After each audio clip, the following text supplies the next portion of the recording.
From the movie franchise that gave you a huge crush on Sigourney Weaver. Get away from her, you bitch. And an irrational fear of giant worms bursting out of your chest. Ew.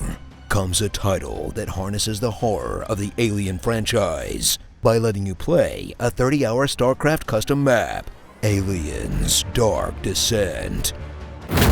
Return to the good old days of top-down strategy games, a genre mostly drowned out by fast-paced FPS and action games. Looking to you, Blizzard, as you return to an old-school format that will rekindle the muscle memory of your micro and macroing, where you'll combine tactical maneuvering, exploration, and resource management, but will mostly have you frantically clicking all over the screen, because there's nothing more nostalgic than feeling like you're trying to close porn pop-ups as your parents walk in.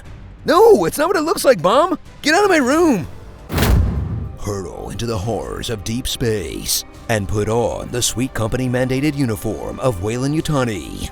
Then play as Deputy Administrator Hayes in the worst shift of her life, as her ship is infested by your favorite two-mouthed extraterrestrials, which at this point shouldn't be much of a surprise to the poor chuds who work for Weyland, especially after their stellar reputation of being the center of basically every alien outbreak.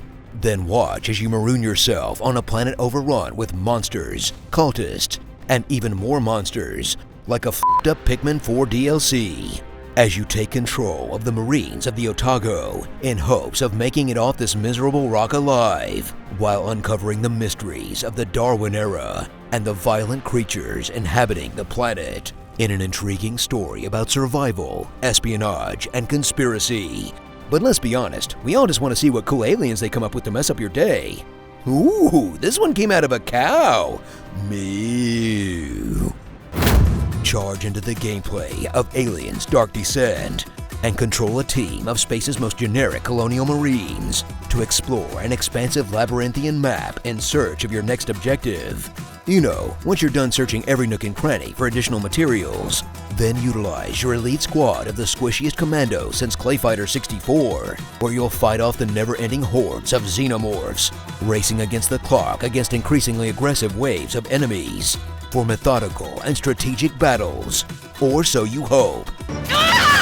It burns! It burns! Because strategy is the first thing that goes out the window when you're up against an onslaught of endless hordes, where each encounter will have you fumbling with turrets and suppressive fire, only to get face-hugged, abducted, or worn down by acid guts, in a vicious gauntlet where each decision could be life or death. Unless you just run back to your APC whenever you get rushed like kids getting picked up in their mom's minivan. In gameplay that feels like you're back to playing XCOM without the turn-based combat, especially the parts when you miss at point-blank range and get all your characters killed. You know, it really helps that they all look like melted wax figures, because that makes me care so much less about them.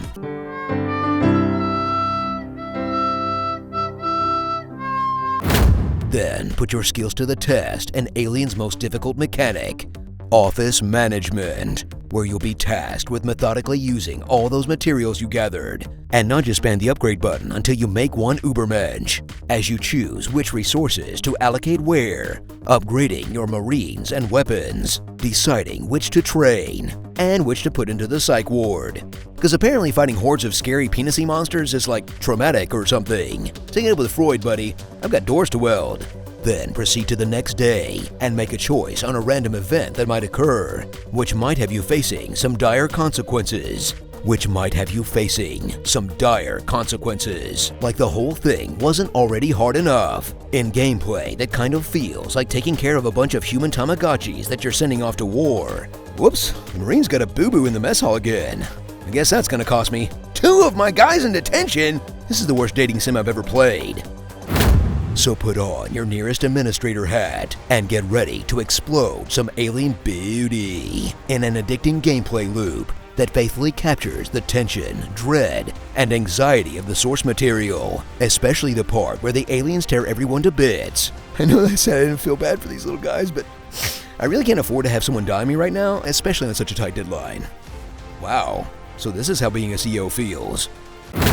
Starring: restarting after your squad doesn't cover right, restarting after the camera messes up during battle, restarting after losing your squad after trying to get one extra item box, Restarting after realizing you can't afford to lose your guy. Restarting after realizing you don't have enough health or tools to continue the fight. Restarting because you used all your materials on upgrades and need them for the mission.